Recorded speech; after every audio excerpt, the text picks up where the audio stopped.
हमारे रामानुज संप्रदाय में एक भक्त हुए, उनका नाम था श्री लालाचार्य जी। क्या नाम था? लालाचार्य। श्रीमद रामानुजाचार्य जी महाराज के परम शिष्य थे श्री लालाचार्य जी। बहुत ध्यानपूर्वक सुनिएगा। लालाचार्य जी को रामानुजाचार्य जी ने एक दिन आज्ञा दी। क्या आज्ञा दी? बोले जितना तुम भगवान को मानते हो उससे 1000 गुना ज्यादा उनके वैष्णव भक्त संतों को माना करो।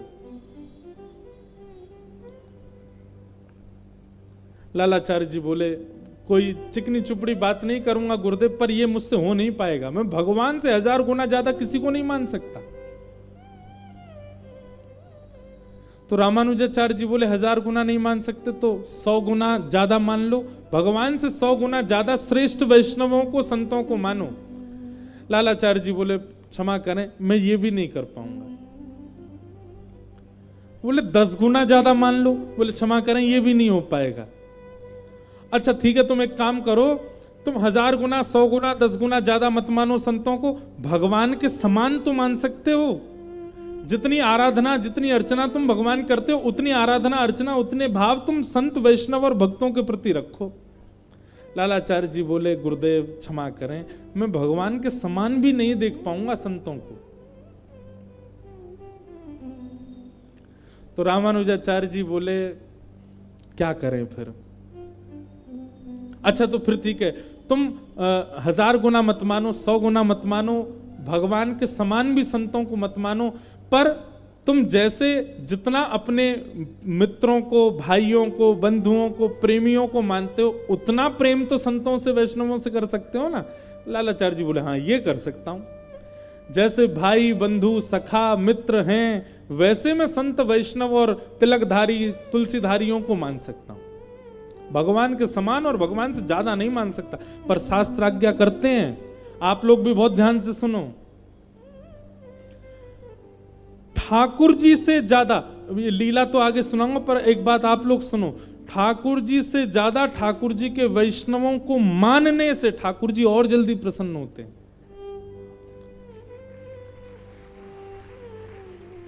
हाँ, वो वैष्णव अपने आप को ठाकुर जी से ज्यादा पुजवावे तो गलत है। तो अपराध है।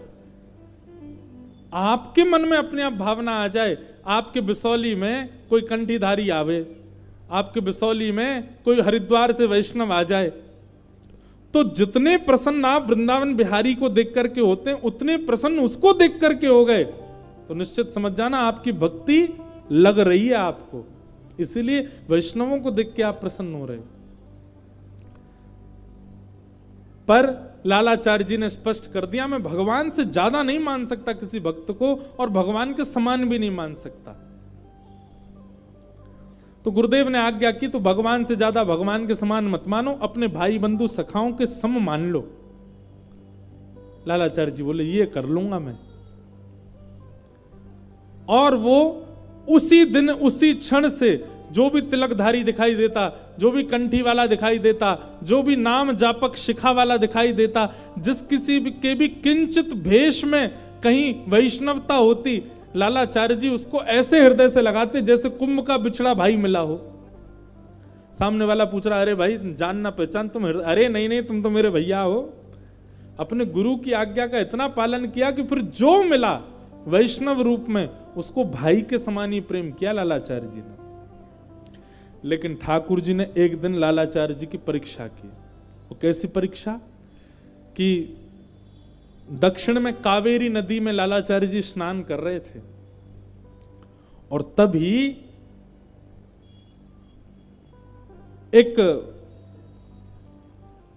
वैष्णव तिलकधारी, कंठीधारी कोई वैष्णव था, वो स्नान करते करते कावेरी जी में डूब गया और उसके प्राण निकल गए। और वो बहता हुआ कावेरी जी में आ रहा था, उसका शव तैर रहा था नदी में। लालाचार्य जी यहां पर संध्या उपासन कर रहे थे, तभी उन्होंने नेत्र खोल करके देखा कि सामने एक शव जा रहा है, और उस शव का अता पता कुछ नहीं है, पर उसने गले में कंठी पहन रखी है और माथे पर थोड़ा थोड़ा तिलक लगा हुआ है। तो लालाचार्य जी उसको देखते ही फूट फूट करके रोने लगे और चिल्ला चिल्ला के हल्ला करने लगे, मेरा भाई चला गया, मेरा बंधु चला गया, मेरा सखा चला गया। कूद पड़े, सब रोकने लगे, अरे जान ना पहचान, पता नहीं किसका शव है, तुम कहां जा, अरे नहीं ये मेरा भाई है। उनकी निष्ठा इतनी हो चुकी थी वैष्णवों के प्रति कि अब किसी का शव भी देख रहे हैं तो उसी भांति रो रहे हैं जैसे कोई सगे भाई के जाने पर रोता है।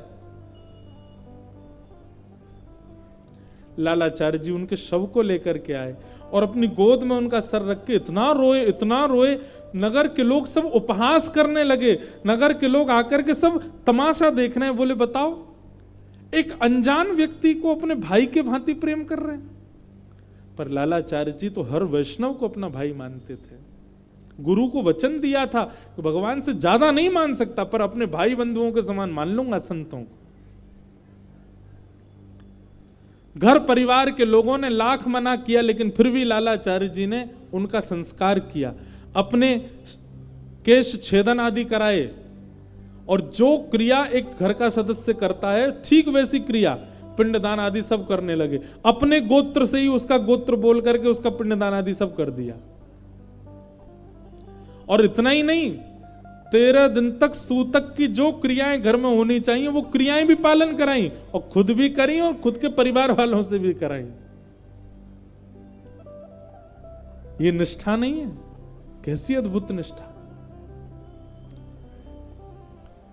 आया 13वां दिन और 13वें दिन श्री लालाचार्य जी गए और नगर में जितने ब्राह्मण थे सबको निमंत्रण दे के आए। बोले हमारे भाई साहब चले गए, उनके भोज में आप सबको आना है। सब ब्राह्मण बोले ठीक है भैया, इनके भैया गए उसमें जाएंगे। तभी एक उनमें चतुर ब्राह्मण था, उसने कही वही लालाचार्य जी का तो कोई भैया ही नहीं है, इनका कौन सा भाई चला गया जिसके प्रीति भोज, जिसके भोज में हम लोग जाएं। और हम लोगों का आचरण शुद्ध है, हम लोगों की विचारधाराएं शुद्ध हैं। ऐसे थोड़ी किसी का नाम गोत्र नहीं पता, किसी के भी चलते फिरते आदमी के उसमें हम चले जाएंगे। यहां पर लालाचार्य जी ने सारी व्यवस्था कर रखी थी, ब्राह्मण आएंगे, 13वां दिन है, शुद्ध पवित्र होना है आज प्रसाद पवा के। लेकिन कोई भी नहीं आया। जब कोई भी नहीं आया तो लालाचार्य जी ने पूछवाया कि कोई क्यों नहीं आया। तब पता चला कि सबने यह सोच, सबको यह पता चल गया कि वो आपके भैया नहीं थे, आपने तो ऐसे ही राह चलते का संस्कार कर दिया, उसके भोज में बुला रहे हो ऐसे, इसलिए ब्राह्मण नहीं आए। तब लालाचार्य जी रोते हुए अपने गुरुदेव रामानुजाचार्य जी के पास गए और जाकर के कहा, गुरुदेव मैंने तो आपको दिए हुए वचन का पालन किया कि मैं कंठीधारी तिलकधारी जो दिखेगा उसको अपना भाई मानूंगा। मैंने तो अपने नियम का पालन किया, पर यह समाज कहीं ना कहीं से इस बात को दावे से प्रस्तावित करवा रहा है कि मेरा नियम गलत है। मैंने एक कंठीधारी को अपने भाई मान करके सब क्रिया उसकी की, उसके 13वें का भोजन था, कोई भी पानी नहीं आया, ये जानकर कि मेरे सगे भाई नहीं थे।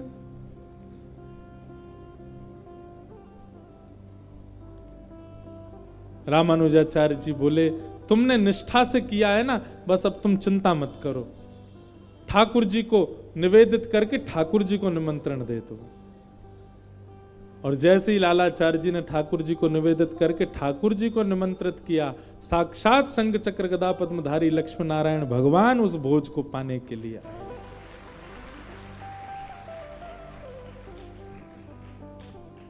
जिस भोज को ब्राह्मणों ने स्वीकार नहीं किया उसके लिए ठाकुर जी स्वीकार कर गए।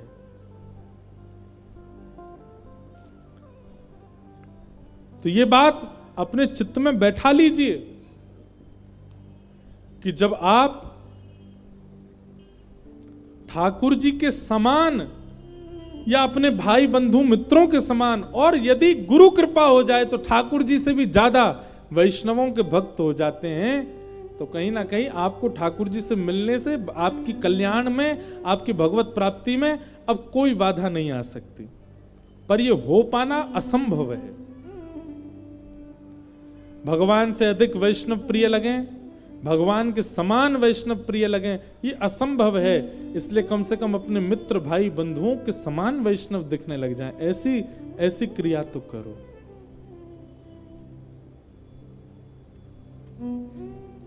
क्योंकि भैया ठाकुर जी तो क्रिया बिगड़ने से पहले समझाते हैं, क्रिया बिगड़ने के बाद तो वैष्णव ही संभालेंगे आपको।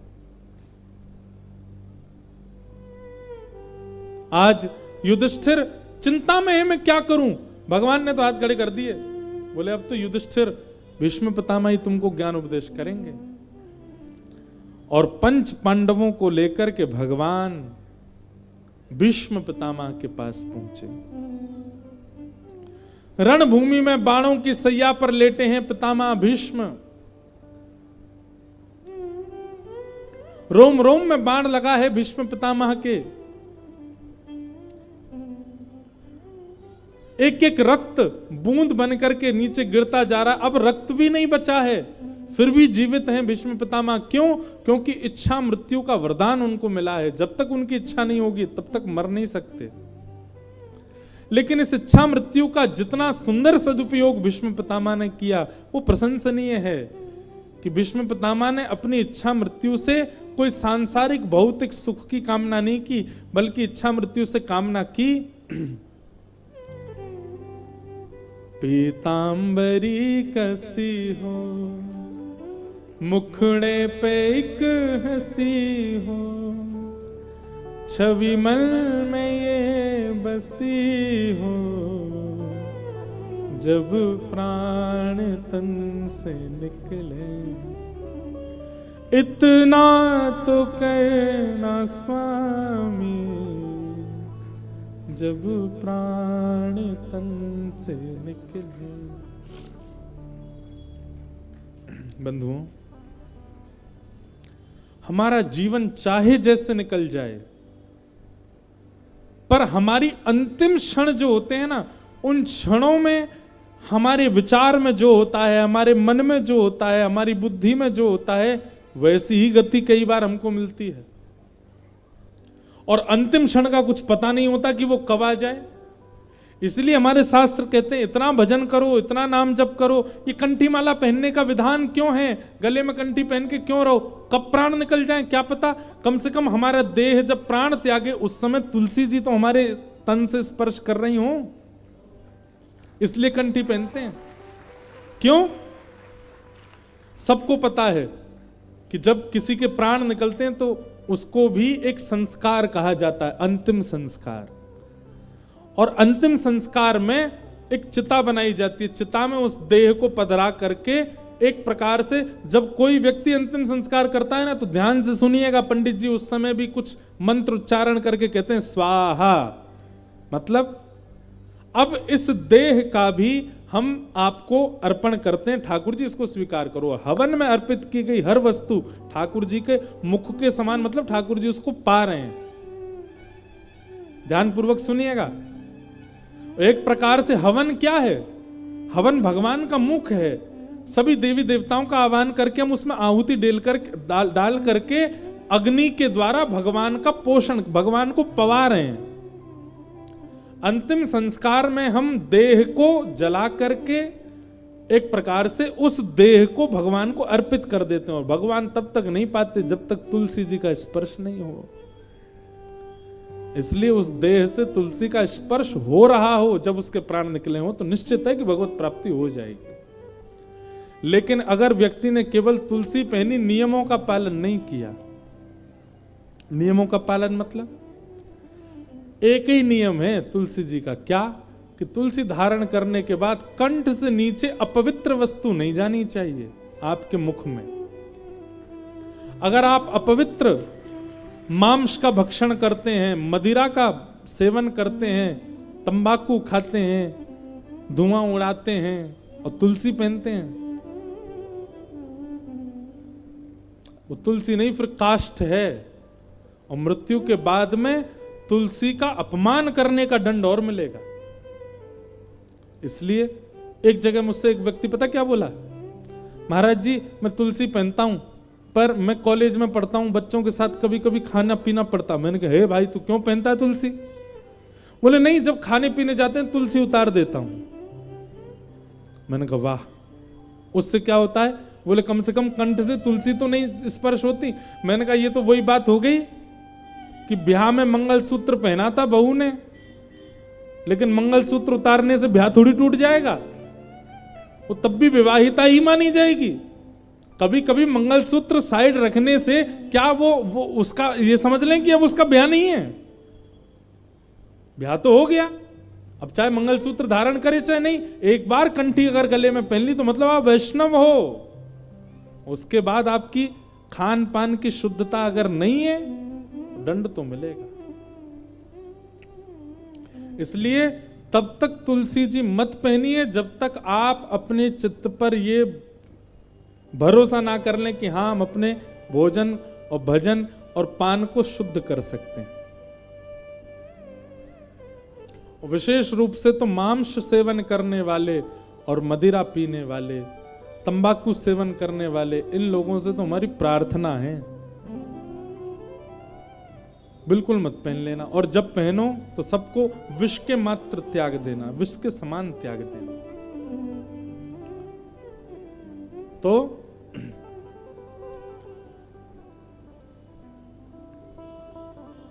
हम जीवन भर कुछ भी करें, पर अंतिम क्षण में हमारे मुख से जो शब्द उच्चरित होता है, हमारे चित्त में जो होता है, हमारे मन में जो होता है, उसी से हमारी गति निश्चित होती है।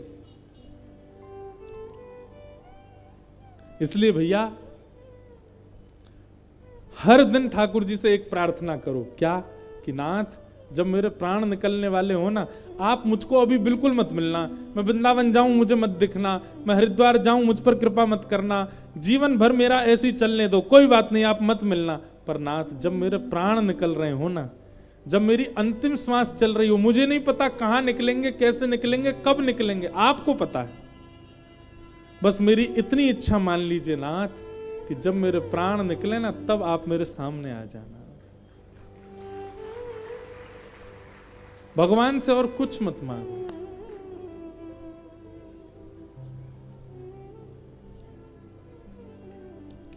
भक्तमाल जी के कथा में एक प्रसंग ऐसा भक्तमाल जी के विषय में सुनाया जाता है कि अगर अंतिम श्वास निकल रही हो और उस समय भागवत जी, रामचरितमानस या इस प्रकार के वैदिक ग्रंथ या भक्तमाल जी अगर हमारी छाती पर रखी हों, या इनका दर्शन हमको हो रहा हो, भागवत जी की पोथी रखी है, हम उसको देखते देखते प्राण त्याग दें, तो भी भगवत धाम की प्राप्ति। तो भक्तमाल जी के विषय में आता है कि एक सेठ जी ने क्या किया।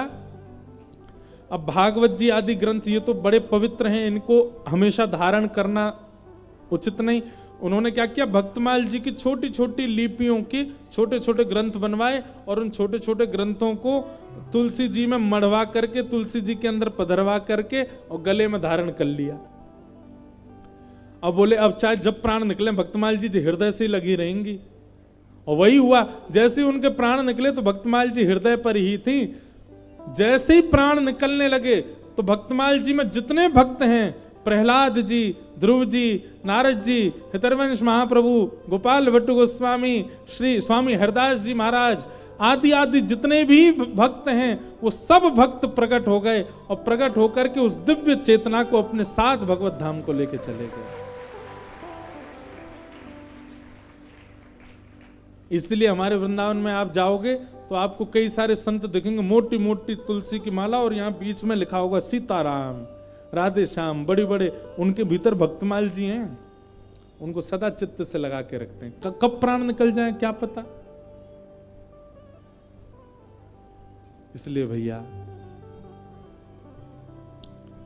तुलसी जी धारण करो, तिलक धारण करो, पर उनके नियमानुसार धारण करो। और नियम एक ही है कि फिर शुद्ध रहो, पवित्र रहो, बस। तो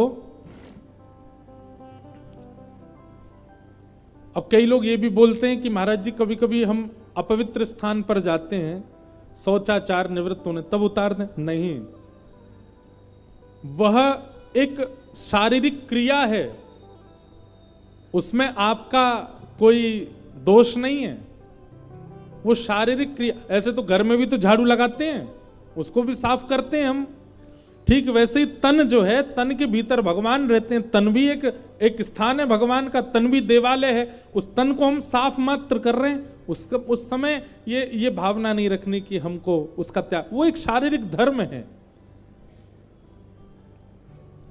शौचाचार एक प्रकार से अपवित्र स्थिति है, हम उसके बाद स्नान करते हैं, शुद्ध करते हैं स्वयं को, परंतु वह शरीर का धर्म भी है, वो करना आवश्यक है। इसलिए उस स्थिति में ये विचार ना करें कि वो अपवित्र स्थिति, हम तुलसी उतार दें क्या, पहनो।